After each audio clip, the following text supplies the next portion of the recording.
off. So, okay, great. Well, there's still more people joining, but we'll get started because we're at 103. Thank you all for jumping on today to this three-part series of return to office. And we will be using that language very clearly. It's not return to work. We've all been working. We'll be returning to the office. And we're going to be doing a three-part series, potentially 4 parts, on everything you need to know. So we called it, the 3 C's for return to office. So today is going to be tackling, a lot of the compliance issues and the legislative updates. And then we're going to have another session coming up. I'm actually going to share my screen so you can see these, but we're going to have our second session coming up on May 27th. And that's going to be on culture and performance, basically understanding the new way of work. So rather than just transitioning to what we think, used to be our old way, it's not the case.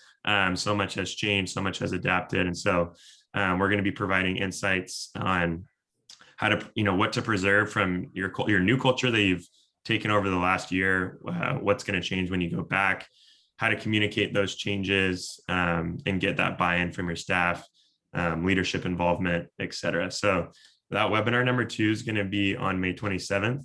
And then the third one is going to be specifically on communications during the change process. We're still determining that date, but it'll likely be the first week of June. So if you signed up for this first session, we'll make sure to send you the Zoom link for all the preceding 2 sessions. So you don't need to worry about that. But with that, thank you so much for joining. Hopefully you find today's session insightful. We're going to have Lena Duffy, who's in my upper left-hand corner. As I mentioned, she's in Hawaii right now, actually on vacation. And she's kindly, given up some time to provide this series. So Linda's been such an asset to so many organizations in Orange County, and then specifically to our 10C network during the last year during COVID. She's been our go-to subject matter expert on a lot of things HR, specifically in the compliance and legislation world. And as you all know, these things have changed countless times. So Linda's, with her organization, she's the founder and president of Ethos Human Capital. And so she's, very up to date with everything that's going on. And so, Linda, I just wanted to say thank you from the 10C side for taking some time as you actually are on vacation. And folks, if you have questions throughout, Linda's going to have a few kind of stop markers where she's going to pause and ask, if anyone has any questions, but put them in the chat for the whole group to see, and then I'll kind of field those questions to Linda based off of our timing and what seems most relevant. But with that, Linda, I'll pass it off to you. Thank you so much. Yeah, mahalo, Linda. And mahalo. Thanks so much, Kevin. It's always my pleasure. Hi, everybody. And I was telling Kevin, so sorry, I forgot my headset because I don't need it at home. And of course, where I'm staying, they're doing construction on 3 sides of the house. So I've been moving around. So I apologize, the lighting's not the best, but hopefully you can still see me okay. As Kevin mentioned, my background's in human resources. I've been doing this a really long time. There's my very pretty old picture. And if you have any questions, my contact information is in here. Kevin, did you drop into the chat a copy of the slides already? I'll do that right now. So you'll see everyone in the chat, the PDFs for these slides. Perfect, thank you. So I did send the slides over to Kevin last night, so those are available. And I also sent him another document that I'll talk about toward the end of the presentation. So he can send those out to you or drop them in the slides.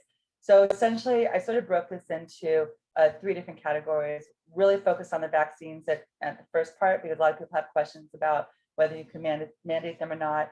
And then the supplemental paid sick leave, there's still questions we're getting about that. And then a few things about returning to work. And of course, I will always take questions and do my best to answer them for you. So as always, I'm going to talk fast, but if you have questions, drop them in there. And then Kevin will go through and make sure we get them all answered. So the first question is, can we require employees to be vaccinated? And the answer is yes. Both the EEOC and the Department of Fair Employment and Housing, so EEOC being federal and the DFH being California, have said that you can vaccinate. There is a but, and the but is there's 2 main exceptions to that you have to be aware of. One is if somebody has a disability or some sort of medical condition where the vaccine would be contraindicated for them, then they can get a doctor's note that says, hey, this person can't be vaccinated, okay? The second one is a sincerely held religious belief. And the EEOC has published some guidelines about what that definition means. So it's not, today they woke up and decided that, they go to the religion of Fred and Fred says no vaccines. It's not like that kind of situation, right? But if they do belong to a religion and they don't believe in vaccines as part of that religion, then that could be an exception as well. If someone doesn't believe in the efficacy of this particular vaccine, or because the FDA gave it like a emergency usage pass, whatever it's called, does not allow someone to refuse to be vaccinated if you want to require them to be vaccinated, okay? Now, with these exceptions, you do have a requirement to engage in what's called the interactive process. And so you are going to have to, sit down with them, do a little bit of discovery, answer the questions. You could potentially let them go, but I'm going to really urge you to be cautious about this and to make sure that you seek legal counsel before you do so, because you don't want to get a lawsuit, right? But if there is some sort of undue hardship on the company or danger to other employees, then there is that exception rule, okay? Just a little bit of data, and this is probably from about 3 months ago now. Fisher and Phillips, which is a law firm all over the world, but they have an office here in Irvine, they did a survey. Only 9% of the companies said that they were going to make vaccines mandatory. However, that goes up depending on what type of industry you're in, right? So if any of you here, for example, are in healthcare, it's probably a higher percentage than it would be in other industries. Agriculture and food, at the time they did this survey, was #1, construction, interestingly, and then healthcare. So you are going to want to consider what your policy is based on the type of industry you're in, based on how close people are going to be in proximity to one another, things like that, okay? So as I mentioned, if somebody refuses to be vaccinated, then you have to engage in the interactive process. There is the exception for an undue hardship, but again, you want to be really careful.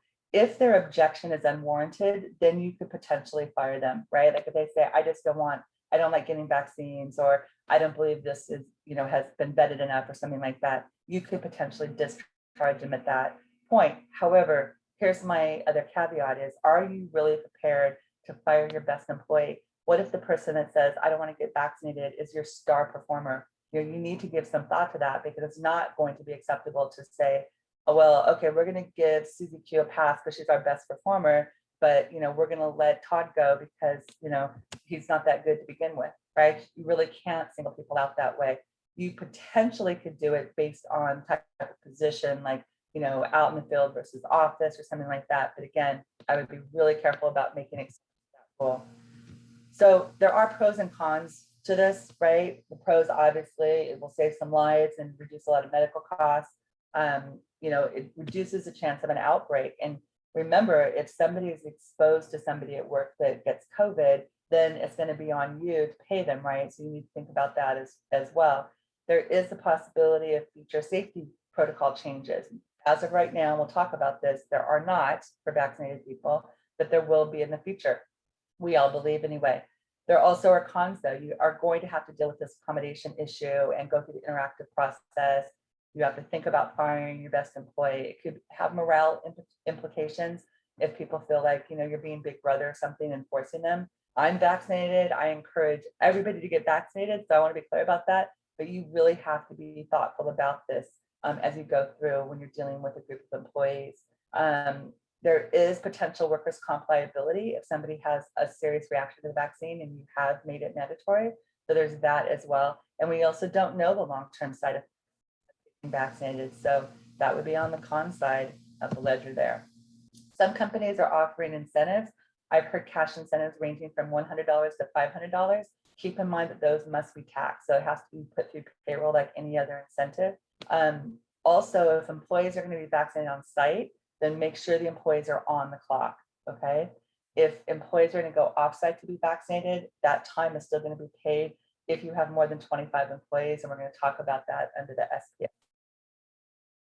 Okay, here's another question that we get asked a lot, which is, can you require proof of vaccine?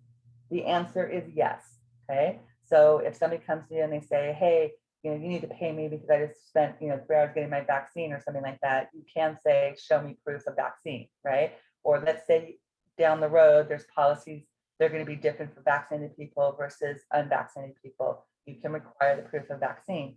but just keep in mind that you want to make sure that there's nothing on whatever they're going to give you that would potentially disclose any disability related information or medical information that you don't want to be entitled to, right?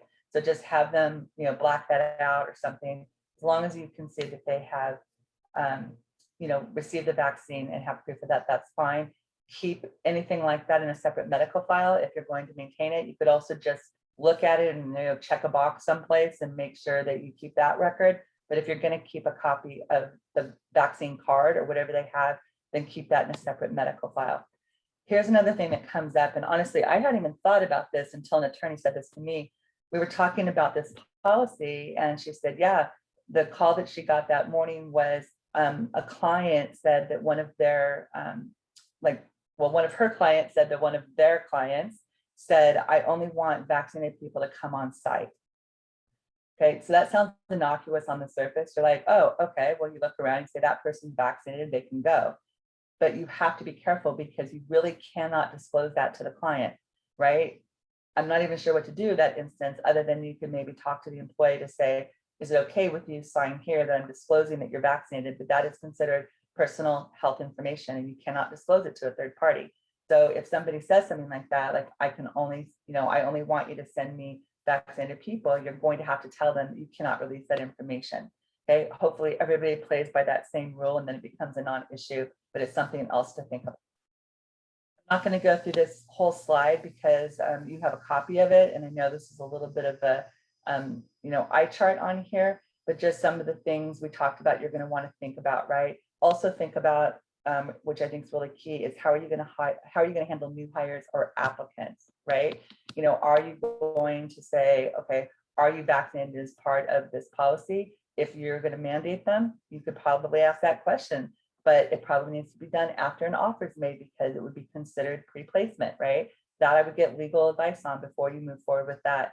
How are you going to handle employees who have adverse reactions? So again, just think through. We just made a list of things so you can just sort of think through about how you're going to handle this. So here's the big question of the day, right? If you're vaccinated, can you stop wearing a mask? Well, as of literally about 90 minutes ago, the CDC says, yes, good news, woohoo. California hasn't gotten there yet. Okay, so everybody get excited because it looks like we're going to trend in that direction. Originally, Governor Newsom said they would still mandate masks after June 15th under certain circumstances. There was an article that appeared yesterday, today. This looks like he's starting to backtrack on that a little bit. So we'll see what happens.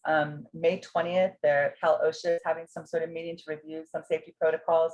We'll see what happens after that. That's only a week away. But as of right now, there's no changes. And I'm sorry I didn't update this because it happened in the last hour, but there are no changes on safety protocols, social distancing, anything like that if you're vaccinated versus not vaccinated at work. Okay. Now, if there's difference, like we're talking about, CDC says one thing, Cal OSHA and Governor Newsom say something else, you always have to go by the highest standards. So right now, that means you need to continue to enforce the mask policy. Now, here is one change though. So Cal OSHA came out with the emergency temporary standards. That's what the ETS is, a long time ago, right? Like November 29th, I think they went into effect. So they came out and these were the rules that we all said, you've got to be kidding me, like all of this stuff that we have to do. Plus we have to pay employees if there's an exposure and we have to send them home and things like that. So now as of last week, they updated their guidance to say, if you have a vaccinated employee who's exposed, right, to COVID-19, whether or not at work, but exposed to COVID-19, but they do not have symptoms, then they do not need to be excluded from the workplace. They do not need to self-quarantine. So that's actually really good news. So I think hopefully that's a trend in the right direction, right? For those people who are vaccinated that, hey, if I get exposed, I don't need to self-quarantine because they're seeing that the efficacy of the vaccine is pretty high in terms of people who are exposed after getting vaccinated that do not go on to develop COVID. So must employers pay employees for time spent getting vaccinated? Yes, if the vaccines are mandatory. And yes, if you have 25 or more employees under the SPSL. And that is what we're going to talk about next. So Kevin, any questions so far that you want me to address? Let's see here. There's a good amount that came in. Just some people just sharing some of their experience. We're asking for a copy of vaccination card and placing it in employees' files that are locked up. Does that suffice? Would that be okay? Yeah, again, put it in like a medical file, some sort of separate file. I mean, honestly, like you should have separate files. There's certain documents like the I-9 form that should be separate. Medical information should be separate from like the main file, because really no one needs to see that other file. When you're a small business, I get it. Sometimes you don't separate them out into different files, but that is my best practice recommendation. And maybe Kevin, we can do a record keeping one down the road sometime. But yeah, you should put it in their file or in a medical file, and then definitely keep it locked up. Great.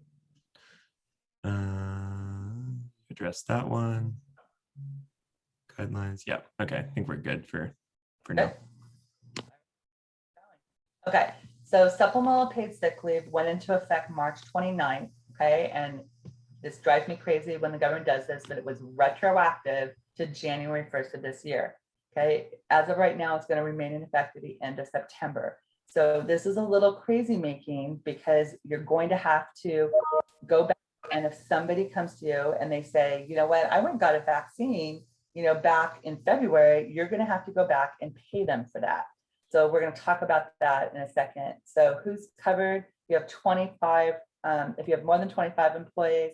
And also there was a change from how the prior FSCRA leave was handled. So this is no longer an exemption for healthcare providers. Anybody with more than 25 employees is covered. So if you have fewer than 25 employees, just take a break for another couple minutes, because this isn't going to apply to you. Okay, so let's talk about the circumstances that qualify somebody to get paid under SPSL. One is care for themselves, right? So if they have to quarantine, if they're isolating because of symptoms, if they were exposed and have to quarantine, if they're seeking a medical diagnosis, you'll hear similarities to the FFCRA. If you remember when we had those 6 different rules, they sort of combine them now. So care for themselves, any of those things related to their own personal health is one reason. Second reason is care for family members. Okay, so if they're required to care for family members subject to quarantine, or if they have a child that's at home because of childcare closures or school closures, that would trigger, again, a leave for that. And then also the new ones that were not in the FSCRA before, because they didn't have a vaccine when that was published, is to attend vaccine appointments, or if somebody goes and gets a vaccine and then they have side effects, which we've heard people having side effects, thankfully not too serious for the most part. But if they're out of work for a day or two after they get the vaccine, now that has to be paid under the SPSL. So what's the pay requirement? It's 80 hours. Very similar to what you experienced last year under the FFCRA. Okay, so this is in addition to that. So if you paid them last year 80 hours because they were out sick due to COVID, right? They get a new bank of 80 hours for this year. Okay. What I mentioned a second ago is this is retroactive to January 1st. So if somebody comes to you because you have a posting requirement, right? You have a notice requirement, you tell them about SPSL, and someone comes to you and they say, I got a vaccine and I was out sick 2 days in February after I got the vaccine. And at the time they used sick pay under Labor Code 246, like the regular sick pay, right? Or they took the time without pay because they had already exhausted their sick pay. Now you have to go back and you have to pay them under the SPSL, okay? So think about how you're going to account for that. If they already took their sick pay, you've already paid them. So you don't need to give them more money. They were already paid, but you are going to have to change your internal records to say that, hey, that was under, we'll call it regular sick pay. I'm going to credit you back with those hours, and now I'm going to charge it to SPSL. So on their pay stub, or if you're going to give them some of their accounting, it's going to show the difference. Okay, so it's going to show now they have, let's just say 24 hours of sick pay available again. And now they have whatever 80 minus 24 is, 56 hours of SPSL available. Okay, so hopefully that makes sense. That was a confusing part of this law, so I just want to go over it. The other thing is they came up with new calculations for how to calculate for part-time, and it's different from how you do it for full-time. So just make sure that if you have somebody that comes up and says, hey, I want this in their part-time employee, that you seek some guidance from an HR consultant or an attorney about how to do that. What they're entitled to. There is a posted requirement. So I put this in the slide right here. If you go to the DLSC website, you can find it pretty easily. And also, as I mentioned, on wage statements, meaning pay stubs, right? It has to show the available balance. So you need to make sure, talk to whoever's doing your payroll, make sure that they have code set up so you can charge time to SPSL and it's going to show up on the pay stub. If they cannot do it, whatever payroll company you're using, and most of the larger ones just do it automatically, then just make sure you're preparing a separate wage statement that you can give to the employee every single pay period, okay? So they know how much time they have available. Here's another thing that comes up a lot is, can employers require medical certification prior to paying SPSL? You have an employee, they go, hey, good news, on Wednesday, I'm getting my second vaccine. And then they call out sick Thursday and Friday. Can you require them to go get a doctor's note before paying them? No, you cannot. And the law has been very, very clear about this, that it's not conditional on medical certification. Now, if they on Thursday post pictures of them at Disneyland, then it's a different story, right? If you believe for some reason that it is like a fraudulent request, then at that point you could have them seek a doctor's note before you pay them. But that's the only exception that we've seen in the law for that. Okay, another question is, can you require them to use like SDI or the regular sick leave or something like that before paying SPSL? Can you have them exhaust other benefits first? And the answer is no. So this is a block of time that they get above and beyond the other sick time you already give them, above and beyond any sort of state disability insurance or any other paid time off benefit that they may have. So if they trigger one of those reasons that we talked about, you need to pay them up to the 80 hours of okay. So if an employee is excluded under the emergency temporary standards, right, can SPSL be used first? And the answer to that is yes. So if you have an employee, let's say they're not vaccinated, they're exposed at work, you have to exclude them, and you also have to continue paying them, right, while they're excluded from the workplace. You can use SPSL and charge it to that instead of just paying them out of goodness of your heart, right? You can count that against the SPSL entitlement. Okay, last few things I'm going to talk about, and then we'll take questions. This went a lot faster than I expected. I'm talking really fast today, apparently.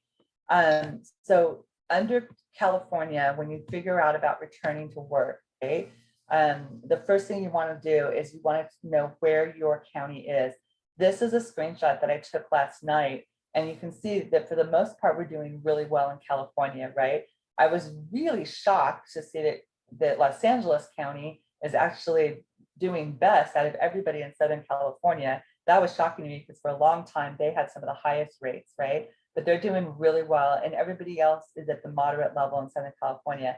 So we're all doing pretty well at this point. And, you know, I don't keep all of the stats in my head about how to calculate this, you know, but you can go look it up on the website if you want. And it's just covid19.ca.gov, where you go for anything related to this. So you look at this and you can see right here, you can type in a county, you can actually click on a county and it'll tell you exactly where you are, okay? Then once you do that, what you want to do is you want to go to the same page and you'll see where there's a link I put on here where it says blueprint questions and answers, right? So this is under the safer economy, reopening, all that kind of thing. So what I did last night is I just typed in Orange County, figuring most people on this call would be in Orange County, right? And put in offices, again, assuming that many of the people on this call are in an office environment. And it's great because then you can click on get status and it'll pull up exactly what it is. So you see at the bottom where it says, oh, okay, Orange County, ironically, is in the orange tier. And then it says, so that's moderate, right? And then it tells you down here, some indoor business operations are open with modifications. And then it says, check your county's website, right? So what you also can do is, I pulled this right off of there. When you look at offices, and there's a link on there that says see guidance for office workspaces, right? You pull it up and it will tell you more information. So down at the bottom on this one, you'll see where it says follow the guidance for office workspaces. And then it also says make sure you prepare your plan and you post the checklist for office workspaces in your workplace. Okay. So when you click on that, it says guidance for office workspace, That is the other document, Kevin, that hopefully you uploaded into the chat. So I printed that out for you guys and saved it. It's 9 pages long, and it goes through exactly what you have to do, right, to open up again. So it will tell you that face coverings are still required. Once Governor Newsom changes that, or Calicia changes that in California, hopefully they do it at the same time, then most likely they're going to update that document as well. That's why sometimes, the CDC says one thing, it takes a while, right, for it to roll to California and other states, because the state has to update all of their guidance based on that as well. You also have to, besides requiring face coverings, right, you have to have a written workplace specific COVID prevention plan. And again, please take this seriously. We have heard of organizations that are cited. And if one of your employees gets COVID and tries to bring some sort of claim, the first line of defense is going to be that you had a written prevention plan and you trained employees on it, which is the next bullet point. Okay, so there is a requirement to have a written prevention plan for if you have one employee, you have to have it. And then you also have to conduct worker training. If that's something you need help with, please reach out. We do discount our prices on that for our nonprofit clients. You also must continue your individual control measures and screening. So for example, if you already had employees coming back to work, you might be having them either self-check at home to monitor for symptoms. Maybe you have, the thermometer, whatever it's called, the temperature gauge, right? When you come in and you check people as they're coming in and make sure they don't have a fever. So all of that has to continue. You must continue your cleaning and disinfecting protocols, right? So if you've been on my prior webinars, we've gone through that at length, what that looks like, what it means. And then you also must continue physical distancing. So sorry, Kevin, I don't have better news for you on that, but everybody needs to continue to maintain those physical distancing guidelines, at least for the time being, and we'll see.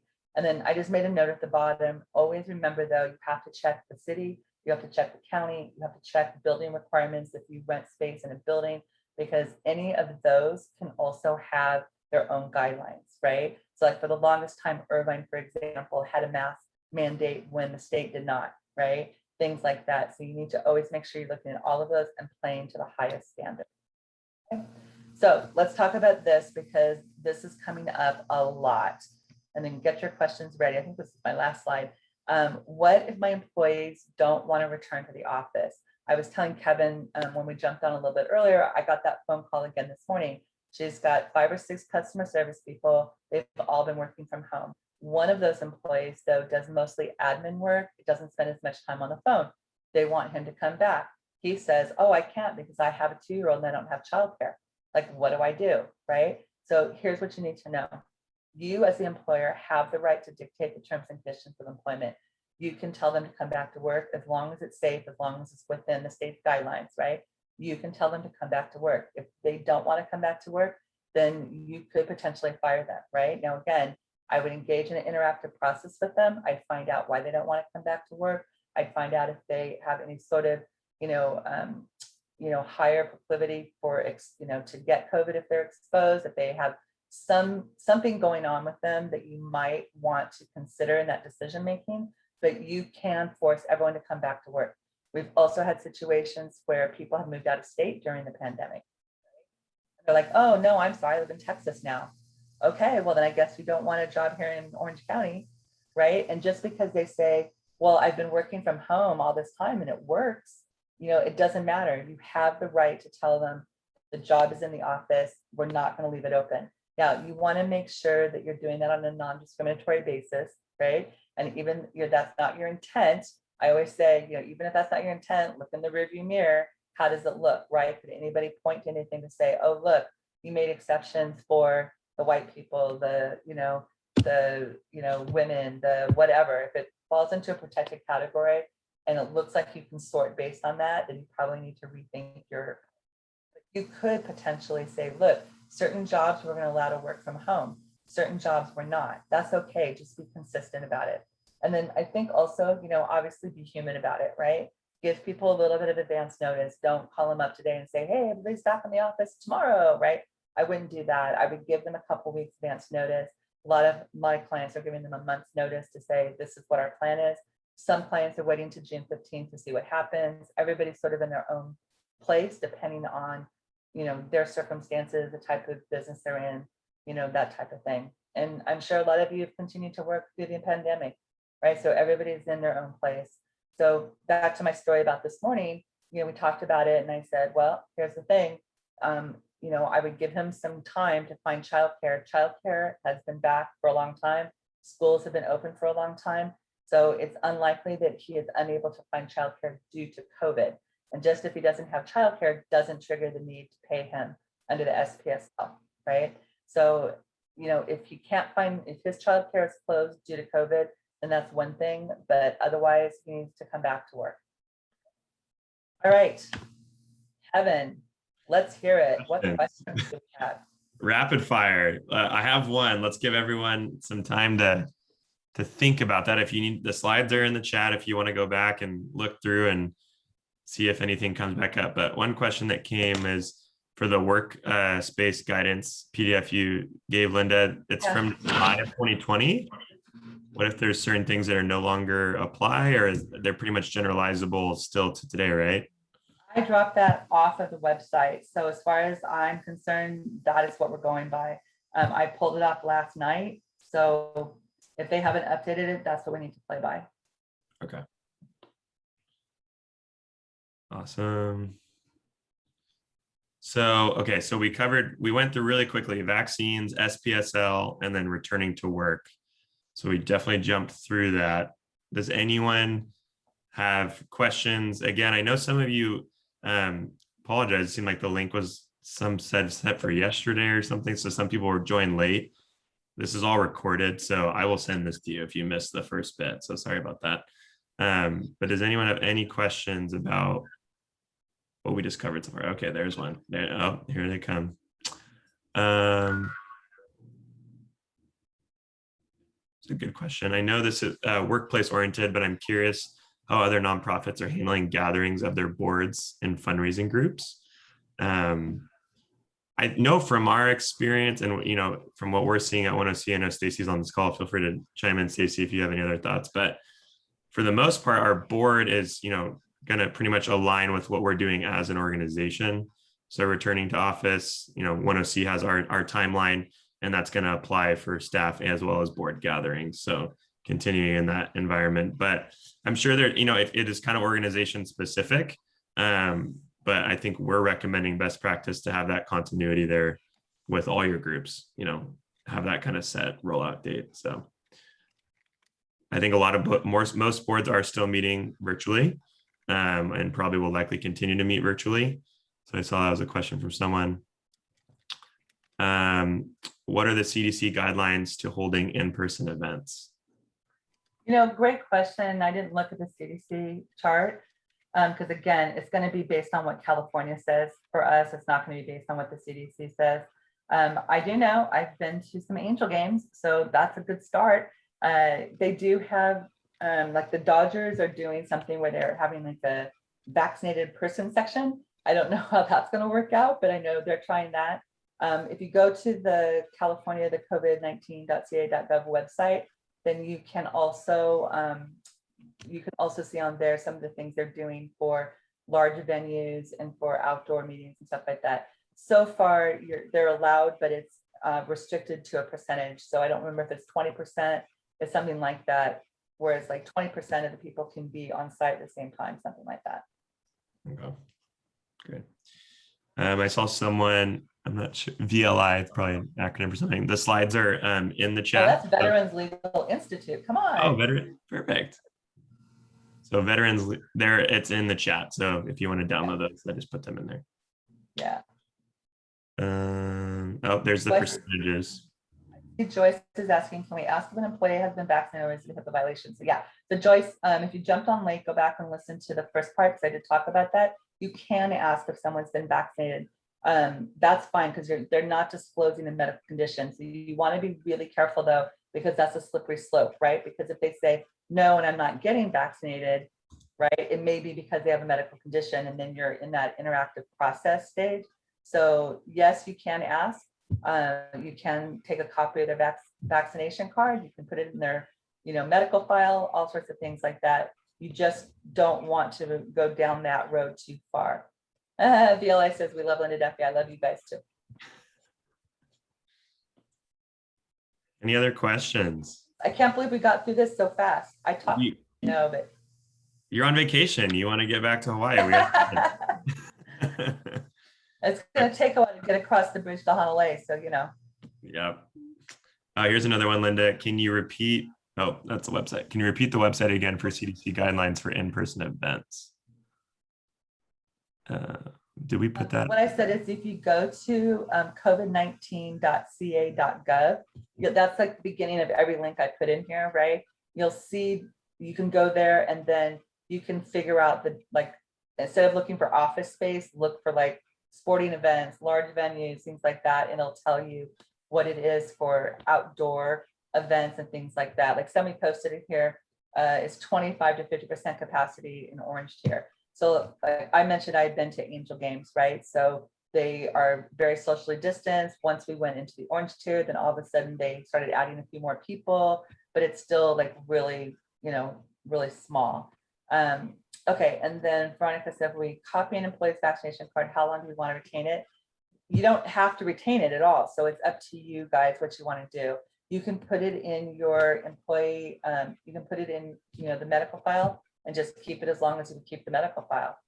For most employee records, we just suggest keeping everything for 7 years to make it easy. But it's up to you. You can also, again, not keep it at all. Great question.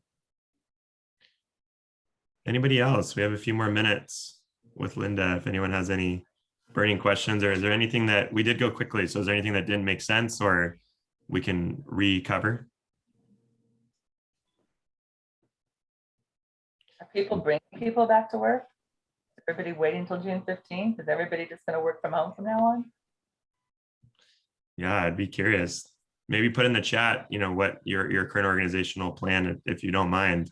Be interesting to get kind of a pulse of what people are thinking. Yeah.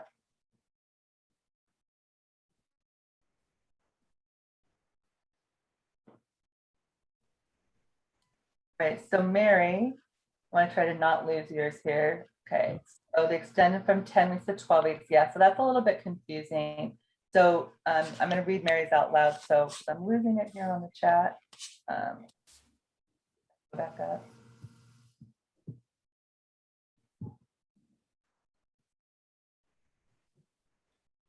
You can read it, Linda, if you want.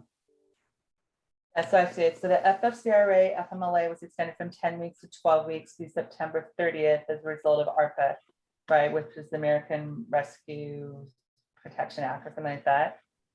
One of the qualifying reasons is lack of childcare. If the school is open, but the parent has made the decision, what are options?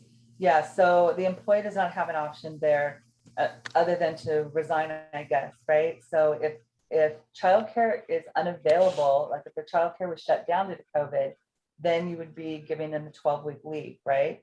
But my question would be, what are they going to do 12 weeks and 1 day later, right? The childcare is probably still going to be closed. You can require them. So I didn't finish my story about this morning. So this client that called said, I have 5 people, want to bring them, I want to bring this one back in to work. And he's saying his childcare is closed. And I said, well, was it closed due to COVID or not? Right? Just because he's been able to work remotely doesn't mean that he's entitled to continue to do that. So you can say, hey, you need to come back, give him a couple of weeks to work out childcare, or else he has to bring you a note saying that his childcare was closed due to COVID in order to be entitled to that leave of absence. So you can make the decision if it's okay for him to continue or her to continue to work from home. That's an option that you have. But if you want that person back on site, then they have to bring something from you saying that it was related to COVID before it triggers the SPSL. Great. Shannon, I see you have your hand raised. Go ahead. You can go ahead and just unmute yourself and ask your question if you want. Yeah. Hi, Shannon with Deb. I might have missed it. I was late. I apologize. What if the employee says that, like, there's this thing that they're calling it now, like, it's not, like, not post-traumatic stress, but they're saying like there's this, disease, now a mental disorder based on COVID. Now, what if they use that as I can't go back to the office because of their mental health? Well, anytime an employee comes to you and they say they can't work in office at all, whatever it is, due to any sort of medical condition, then you need to engage in the interactive process with them, and they need to bring you a doctor's note stating whatever limitations they have. So if a doctor says, oh, this person can never again, work in an office because they have PTSD-like symptoms, and you cannot accommodate that person to work from home, then in my opinion, you would be able to let them go. But again, I would seek legal counsel, right? Because if they've been working from home all this time, they would have somewhat of a valid argument to say, well, I was able to work from home during the pandemic, so why can't I stay there, right? Now, if somebody brings a note like that, I would probably get a second opinion, right? Which is also something that you're allowed to do at your cost, and send them to a doctor of your choosing and see what happens. If that doctor says, no, this person can work in the office, then you would have to have like an agreed upon third opinion. But it'd probably be worth it, because I can imagine a lot of people going to a doctor and getting that note if they don't want to come back in the office. Thank you. Yes. And I saw Jim Eckler said ours is a June 1st comeback. Yeah. And I think to me, a lot of hybrid models. A lot of people, it seems like, doing the hybrid thing, which is excellent. Yeah, I think so too. So hi, Kevin, this is Catherine from the Orange County Conservation Corps. May I ask a question? Of course. For Linda. So we never stopped coming into the office. We worked because we did a lot of emergency services. So all of our staff are back in the office. So what is there like a legal, rendering in terms of requiring staff to get vaccinated? Because we have a lot of field staff, so I'm literally Zooming with my field staff, kind of asking the questions. So have you gotten vaccinated? And I'm like worried if I should even be asking that. But I can't bring people together for trainings or anything else unless they're vaccinated.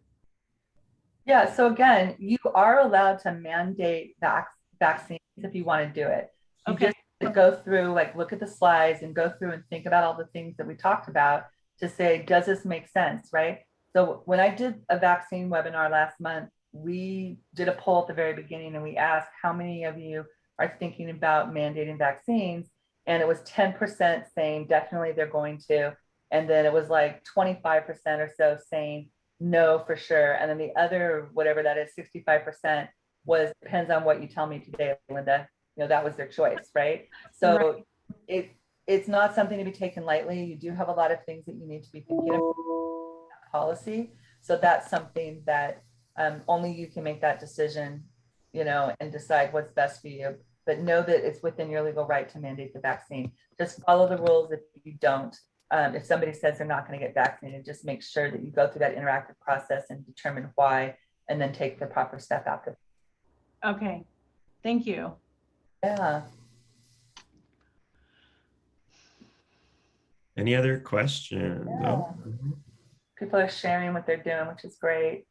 Here's one that came to me, Linda. Our whole office is vaccinated, as well as most of our individual household are masks, so mandatory. So yes. It is right now, unfortunately. Listen, I just sat 6 hours on a plane, right?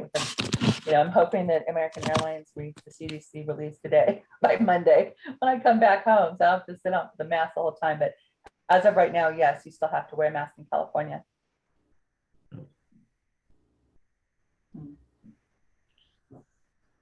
Any other questions? I hope this was helpful. Very helpful. Very. Good. Sorry, it was a little late. Oh, good. It's recorded, so he can send out the link to you. And then he popped the slides into the chat, so you can download them from there too. Perfect. Thank you. Yeah, so we'll get you all of that, folks. If you have any questions, feel free to email me, or Linda's email is on the slides. If you need additional HR support or consulting in this area, please reach out to her. And we really appreciate this, Linda. Thanks so much for always being willing. Just a reminder for everyone. So we're going to be doing this is part of a 3-part series. So we're going to do the culture component on May 27th. And that's really going to be thinking through, okay, if you're moving to a hybrid model or you're or you are returning everyone to the office, major considerations as you transition your whole workforce after 14, 15 months. What pieces of your culture do you want to preserve? What things are going to fall off? And just remembering that the way of work has changed. It's no longer just butts and seats, it's about managing performance. And so how do you do that well from a leadership perspective? How do you do that well with your employees? And so, and as well, we're going to be talking about, when you're onboarding new employees that are maybe staying, remote, or you have remote positions, how do you do that? How do you embed them into your organizational culture? So you're all signed up for that if you signed up for this session. So we'll send you the Zoom link before May 27th for that. And if you have any questions in the meantime, just feel free to email me. But with that, and stay tuned for June 15th also, because I have a feeling Newsom may, he's already sort of signaled a backtrack on the mask thing. Before he said that they would definitely leave masks in place after June 15th, but now he's starting to sort of walk backwards from that. So hopefully today's CDC announcement will change things up a bit. And Kevin and I are talking about doing a follow-up after June 15th, because then we'll have better idea of what the requirements are in California. Yeah, so stay tuned for that. We'll likely do something that week, just because there will be probably some shifts between now and then. So, all right, everybody, reach out if you have any questions. All right, mahalo. Thanks, Linda. Mahalo. Bye.